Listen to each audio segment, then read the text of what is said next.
بیٹھ کر نماز پڑھنا ایک راز ہے جسے 80% لوگ نہیں جانتے۔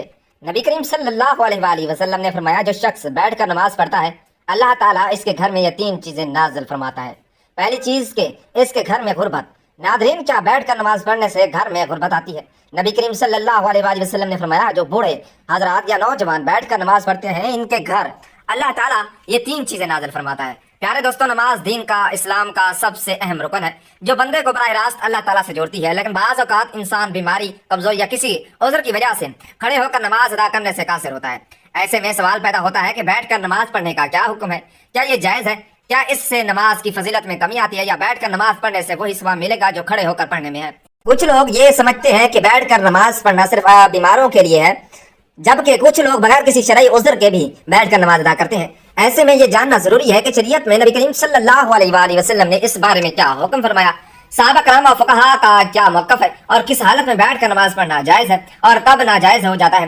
اس ویڈیو میں ہم قرآن و حدیث کی روشنی میں ان تمام سوالات کے جوابات تفصیل سے سمجھیں گے تاکہ کوئی بھی غلط فہمی باقی نہ رہے اور ہم اپنی نماز کو شریعت کے مطابق درست ادا کر سکیں گے۔ آپ کو بھی بیٹھ کر نماز پڑھنے کے مسائل سے متعلق مکمل رہنمائی چاہیے اور یہ جاننا چاہیے کہ کن صورتوں کی میں بیٹھ کر نماز پڑھنا افضل اور کن حالات میں کھڑے ہو کر ہی پڑھی لازمی ہے۔ تو اس ویڈیو کو مکمل دیکھیے تاکہ آپ کی عبادت شریعت کے مطابق اور آپ اس بارے میں مکمل آگاہی حاصل کر سکیں۔ ناظرین، ہم ایک ایسے دور میں جی رہے ہیں جہاں دین کی ظاہری عبادات کو تو ہم جانتے ہیں لیکن ان کے باطنی اسرار اور روحانی اثرات سے غافل ہو چکے ہیں۔ نماز جو کہ مومن کی میراج ہے صرف کھڑے ہو کر ہی نہیں پڑھی جاتی بلکہ شریعت نے اس عظیم عبادت کو ہر حال میں ادا کرنے کی سہولت دی ہے، چاہے انسان کھڑا ہوا ہے، بیٹھا ہوا ہے، لیٹا ہوا ہے یا اشارے سے ادا کرے۔ لیکن کیا آپ جاننا چاہتے ہیں کہ بیٹھ کر نماز پڑھنے میں ایک ایسا راز چھپا ہے جسے 80% لوگ مسلمان لا علم ہے؟ یہ کوئی عام بات نہیں کہ نبی کریم صلی اللہ علیہ وآلہ وسلم نے خود اس طریقہ عبادت کو اختیار کیا اور اسے امت کے لیے بھی آسان بنا کر پیش کیا۔ آپ صلی اللہ علیہ وآلہ وسلم کا یہ فرمان ہمیں حیران کر دیتا ہے کہ جو شخص بیٹھ کر نماز پڑھتا ہے اللہ تعالیٰ اس کے گھر میں 3 چیزیں نازل فرماتا ہے۔ سوچیں، یہ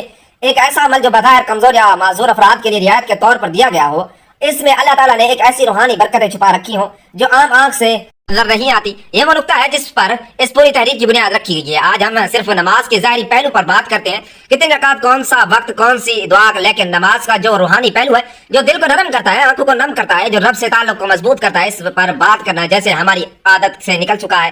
بیٹھ کر نماز پڑھنا اسی روحانیت کی ایک چھپی ہوئی کنجی ہے۔ آج کے اس دور میں جہاں جسمانی کمزوری، بڑھاپا، بیماری یا دنیاوی مصروفیات کی وجہ سے بہت سے لوگ مکمل قیام کے ساتھ نماز ادا نہیں کر پاتے، ان کے لیے شریعت کی طرف سے یہ سہولت ایک رحمت ہے، مگر بہت کم لوگ جانتے ہیں کہ یہ سہولت صرف معذوروں کے لیے نہیں بلکہ اس کے پیچھے ایک خاص ربانی راز چھپا ہے۔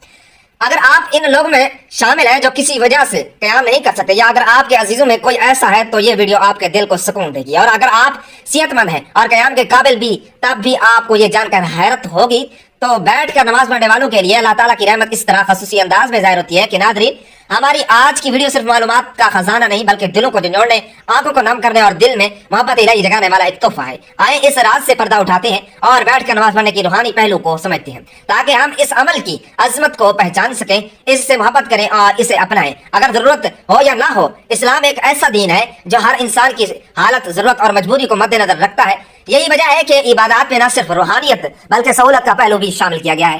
نماز جیسی عظیم عبادات میں اللہ تعالیٰ نے اپنے بندوں کو مختلف حالات میں ادا کرنے کی اجازت دی ہے، کھڑے ہو کر، بیٹھ کر، لیٹ کر اور حتیٰ کہ اشارے سے بھی۔ مگر جب بات بیٹھ کر نماز پڑھنے کی آتی ہے تو اکثر لوگ اسے صرف معذور یا ضعیف افراد کی ضرورت سمجھتے ہیں، حالانکہ حقیقت اس سے کہیں زیادہ گہری ہے۔ حضرت عائشہ رضی اللہ تعالی عنہ سے روایت ہے کہ رسول اللہ صلی اللہ علیہ وآلہ وسلم اپنی عمر کے آخری ایام میں اکثر بیٹھ کر نماز پڑھتے تھے۔ یہ حدیث اس بات کا واضح ثبوت ہے کہ بیٹھ کر نماز پڑھنا محض رعایت نہیں بلکہ ایک سنت عمل بھی ہے۔ حضور نبی کریم صلی اللہ علیہ وآلہ وسلم نے خود اسے اختیار فرمایا تو اس میں یقیناً کوئی خاص روحانی راز اور حکمت ضرور پوشیدہ ہے۔ بعض علماء کے نزدیک بیٹھ کر نماز پڑھنے سے بندہ عاجزی، انکساری اور خشوع میں مزید اضافہ کرتا ہے، کیونکہ وہ خود کو اللہ کے سامنے کمزور اور محتاج پاتا ہے۔ کوئی حالت ہے جس میں بندے کا دل زیادہ نرم ہوتا ہے، آنکھیں جلد بھیگتی ہیں اور زبان زیادہ اخلاص سے دعا کرتی ہے۔ یہی وجہ ہے کہ بعض صوفیاء کرام اور اولیاء اللہ اپنی حالت صحت کی باوجود بھی بیٹھ کر نماز ادا کرتے تاکہ خشوع اور خضوع کا وہ درجہ حاصل ہو جس کی طلب حقیقی عبادت گزار کو ہوتی ہے۔ یہ روایات اہل ایمان کے لیے نہایت خوشخبری ہے کہ جو شخص کسی مجبوری یا بیماری، کمزوری یا خشوع کی نیت سے بیٹھ کر نماز ادا کرتا ہے، اللہ تعالیٰ اس کے گھر کو 3 عظیم انعامات سے نوازتا ہے۔ یہ صرف دعویٰ نہیں بلکہ نبی کریم صلی اللہ علیہ وآلہ وسلم کی مبارک زبان سے نکلا ہوا وہ فرمان ہے جس پر ہر مسلمان کو مکمل یقین ہونا چاہیے۔ نبی کریم صلی اللہ علیہ وآلہ وسلم نے فرمایا جو شخص بیٹھ کر نماز پڑھتا ہے اللہ تعالیٰ اس کے گھر میں 3 چیزیں نازل فرماتا ہے۔ نمبر 1 غربت کو دور کر دیتا ہے، نمبر 2 بیماری کو دور کر دیتا ہے، نمبر 3 اور اللہ اور گھر میں سکون اور رحمت نازل فرماتا ہے۔ یہ الفاظ گو کہ سادہ ہے مگر ان میں جو روحانیت خزانہ چھپا ہے وہ بے حد قیمتی ہے، اور ان تین انعامات پر غور کیا جائے تو اندازہ ہو جاتا ہے کہ یہ انسان کی زندگی کے سب سے بڑے مسائل کا حل ہے۔ غربت نہ صرف مالی کمی کو کہتے ہیں بلکہ زندگی کی ہر تنگی، ہر محرومی اور ہر بیکار پن بھی درحقیقت غربت ہی کی مختلف صورتیں ہیں۔ جو شخص بیٹھ کر خشوع سے نماز ادا کرتے ہیں اللہ تعالیٰ اس کے رزق میں برکت پیدا کرتا ہے۔ یہ برکت صرف مال کی زیادتی میں نہیں بلکہ اس کی حفاظت کفایت اور پاکیزگی میں بھی ہوتی ہے۔ ایسے گھروں میں رزق کم ہو تب بھی برکت سے کافی ہوتا ہے اور کبھی بھی بھوک، سوال یا ذلت کی نوبت نہیں آتی۔ بعض لوگ جسمانی کمزوری یا دائمی بیماری کی حالت میں قیام نہیں کر سکتے۔ ان کے دل میں یہ خیال آتا ہے کہ شاید ان کی عبادت ناقص ہے یا اللہ کو کم پسند ہے، حالانکہ حقیقت اس کے برعکس ہے۔ بیٹھ کر نماز پڑھنا ایسے بندوں کے لیے اللہ کی رحمت ہے اور اسی عبادت کے ذریعے اللہ تعالیٰ ان کے جسمانی اور روحانی امراض کو دور فرما دیتا ہے۔ جس گھر میں ایسا بندہ ہو اس گھر پر بھی شفا کی تجلیات اترتی ہیں اور اہل خانہ کو بھی اس عبادت کا فائدہ پہنچتا ہے۔ آج کا انسان سب کچھ ہونے کے باوجود بے سکون ہے، دنیاوی آسائشیں، دولت، شہرت، ہر چیز کے باوجود دل خالی ہے، لیکن جہاں بیٹھ کر نماز ادا کی جاتی ہے اللہ تعالیٰ وہاں سکون، رحمت اور محبت کے فرشتوں کو نازل فرماتا ہے۔ ایسے گھروں میں روحانی ماحول پیدا ہوتا ہے جہاں دلوں کو سکون ملتا ہے، بچے صالح بنتے ہیں اور زبانوں پر نرمی اور ذکر الہی جاری رہتا ہے۔ ان تین نعمتوں کو مخصوص الفاظ پر سمجھا جائے یہ در حقیقت ایک گھر کے دنیا و آخرت دونوں کی کامیابی کی بنیاد ہے۔ وہ گھر جہاں بیٹھ کر نماز پڑھی جاتی ہے وہ جنت کے سائے میں آ جاتی ہے۔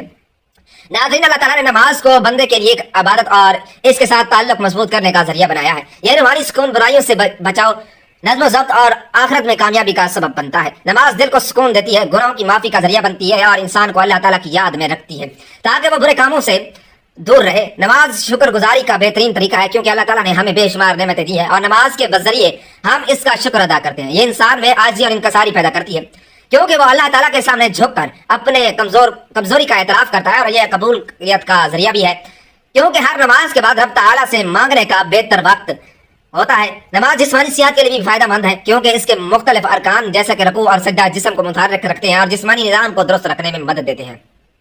نماز اللہ تعالیٰ سبحانہ و تعالیٰ کے قرب کا ذریعہ ہے کیونکہ جب بندہ سجدے میں جاتا ہے تو وہ اپنے رب کے سب سے زیادہ قریب ہوتا ہے۔ یہ دنیاوی پریشانیوں اور غموں سے نجات دلاتی ہے کیونکہ جب بندہ اللہ تعالیٰ کے سامنے کھڑا ہو کر اس سے بات کرتا ہے تو اس کے دل میں سکون اور اطمینان ملتا ہے۔ یہ صبر اور استقامت سکھاتی ہے کیونکہ نماز کے ذریعے بندہ ہر حال میں اللہ تعالیٰ پر بھروسہ رکھنا سیکھتا ہے۔ یہ وقت کی پابندی اور نظم و ضبط کی عادت ڈالتی ہے کیونکہ دن میں 5 وقت مخصوص اوقات پر نماز پڑھنے سے انسان میں نظم و ضبط پیدا ہوتا ہے۔ نماز اللہ کی رحمت اور برکتوں کو کھینچ لاتی ہے کیونکہ جو شخص نماز پڑھتا ہے اس پر اللہ تعالیٰ کی خاص رحمت اور حفاظت ہوتی ہے۔ یہ شیطان سے حفاظت کا ذریعہ ہے کیونکہ جو بندہ نماز کا عادی ہوتا ہے شیطان اس سے دور رہتا ہے۔ یہ قبر اور آخرت کی روشنی ہے کیونکہ حدیث پاک میں آتا ہے کہ نماز کے قیامت کے دن مومن کے لیے نور ہوگی۔ یہ گناہوں کی معافی اور ان کے مٹنے کا سبب بنتی ہے کیونکہ نبی اکرم صلی اللہ علیہ وآلہ وسلم نے فرمایا کہ نماز گناہوں کو ایسے دھوتی ہے جیسے پانی میل کچیل کو دھو دیتا ہے۔ یہ مال و دولت کی برکت کا ذریعہ ہے کیونکہ جو لوگ نماز کی پابندی کرتے ہیں اللہ تعالیٰ ان کے رزق میں اضافہ فرماتا ہے۔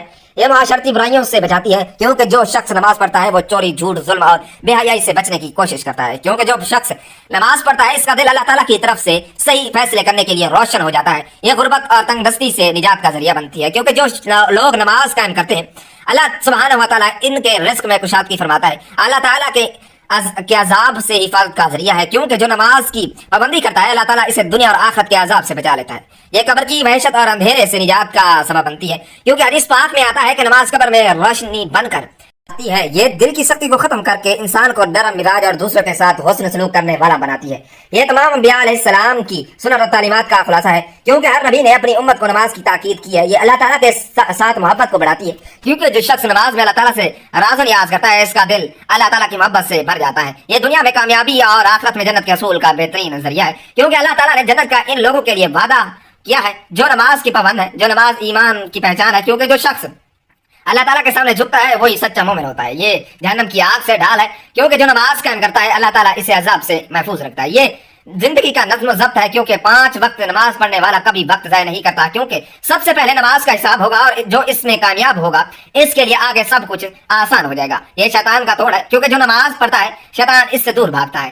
یہ بندے اور رب العزت کے درمیان سب سے مضبوط رشتہ ہے کیونکہ جب کوئی نماز میں کھڑا ہوتا ہے وہ براہ راست اللہ تعالیٰ سے باتیں کر رہا ہوتا ہے۔ آپ صلی اللہ علیہ وآلہ وسلم نے فرمایا قیامت کے دن سب سے پہلے نماز کا حساب لیا جائے گا۔ اگر نماز درست ہوئی تو باقی اعمال بھی درست ہوں گے، اگر نماز خراب ہوئی تو باقی اعمال بھی خراب ہوں گے۔ آپ صلی اللہ علیہ وآلہ وسلم نے فرمایا نماز جنت کی کنجی ہے۔ آپ صلی اللہ علیہ وآلہ وسلم نے فرمایا تمہارا کیا خیال ہے کہ اگر تمہارے دروازے پر نہر ہو اور تم اس میں روزانہ 5 مرتبہ غسل کرو تو کیا تمہارے جسم پر کوئی میل باقی رہے گی؟ صحابہ کرام نے عرض کیا